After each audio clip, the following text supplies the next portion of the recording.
So I've noticed that some people claim to be tired pretty much of everything, but still get productive, quote unquote, anyway, like with doing some code or studying or gaming or stuff like that.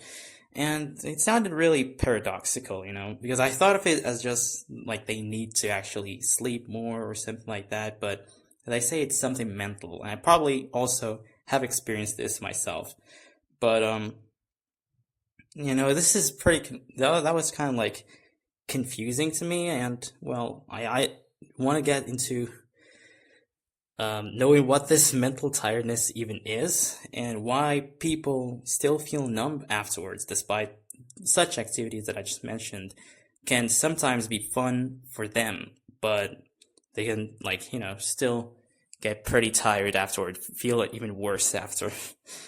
Um, so this is like the mental fatigue thing I've just heard of, and it's basically being emotionally worn down, and like the activity can give you some temporary relief because you get focused and you get in that flow state and you have that sense of control, but it never really addresses the background load. So when you stop, that same thought can still be there, and only now you get more fatigue from that grind or whatever it is.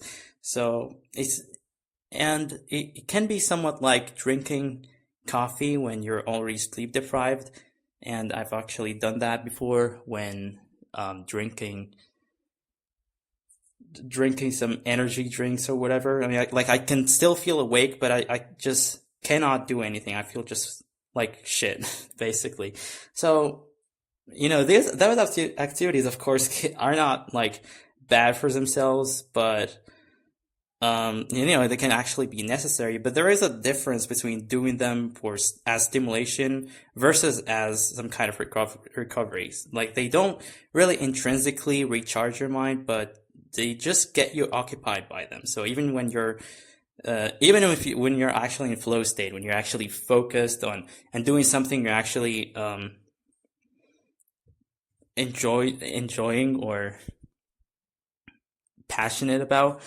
So, how do we actually know what we're exactly trying to numb ourselves from? This is obviously like we're trying to escape from something, because, that can sound a bit hard to know at first, because like since everything can seem fine almost in our limited perceptions, maybe or maybe not.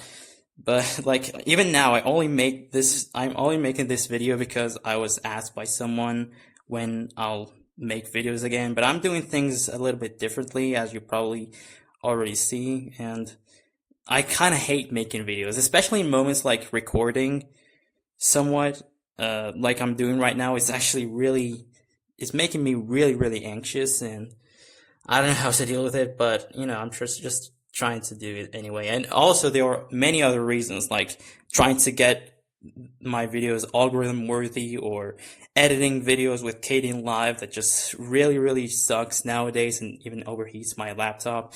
And I also didn't want to be boring, and I was like kind of perfectionist, etc., etc.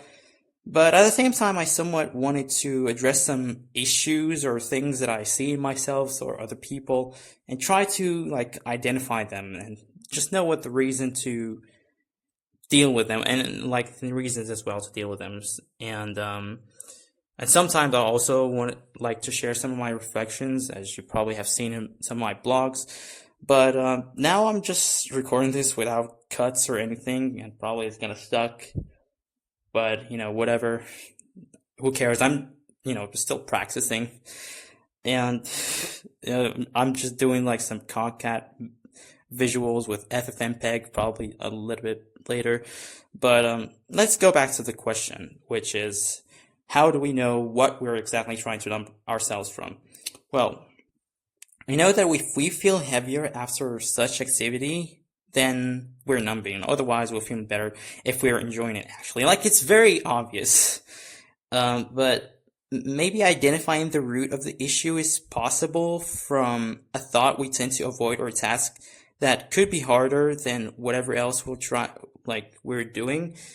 And of course, even if it's identified, that might not change anything much. But I don't know myself how to deal with this other than sometimes engaging in other activities that aren't numbing me, but some of them that I did, like, having some walks outside or do some bit of journaling or even read Higurashi early in the morning. Actually, don't judge me. I just really, really freaking love it. I actually might talk about it later. But yeah, that's all about it.